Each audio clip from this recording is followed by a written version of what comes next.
ጉራጌ በመሆኔ መጀመሪያ በትልቁ እድለኛ ነኝ። ሰላም ቤተሰቦች፣ እንግዲህ ዛሬ ጉራጌ ሲገለጥ የሚል መጽሐፍ ምረቃ ላይ የተገናኘነው። ሴዶ አለ እንግዲህ የወልቂጤ ከንቲባም አሉ፣ እዚህ አብዱ አለ የኢንተግሬትድ ማርሻል አርት ፌዴሬሽን ፕሬዝዳንት፣ እኔም ደግሞ የቲኤፍሲ ማኔጀር አለው።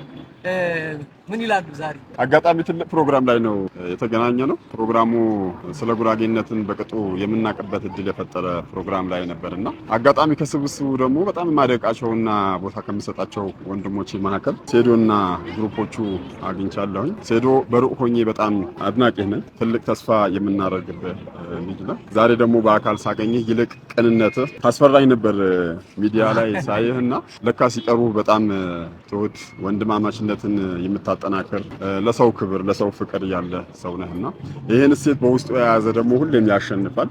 አንተ ዓላማ ሁሌም ማሸነፍ ነው፣ የስፖርትን ዲሲፕሊን ጠብቀህ ማሸነፍ ነውና በዛሬው ዕለት ከውድ ወንድሜ ማርሻል አብዱራህማን ጋር እንደዚሁም ከሌሎችም ወንድሞቼ ጋር በመገናኘት ደስ ብሎኛል። ሴዶ ብዙ ተስፋ እናደርግብሃለን። አስፈላጊ በሆነ ነገር ሁሉ ከጎንህ ነን። በርታ ለማለት ነው። አመሰግናለሁ። እኔም በጣም እድለኛ ነኝ። ያው ጉራጌ በመሆኔ መጀመሪያ በትልቁ እድለኛ ነኝ፣ ጉራጌ መሆኔ ማለት። ሲቀጥል ደግሞ ያው ትልልቅ ሰዎች በማግኘቴ ዛሬ በዚህ በትልቅ ፕሮግራም ላይ ትልልቅ ሰዎች አግኝቻለሁ። በጣም ደስተኛ ነኝ። እንግዲህ በቀሉ በማይክሮ ሰከንድ እንደምዘረራት አሁን ሞራሌ እንደውም ጨምሯል። ትዘረራለች።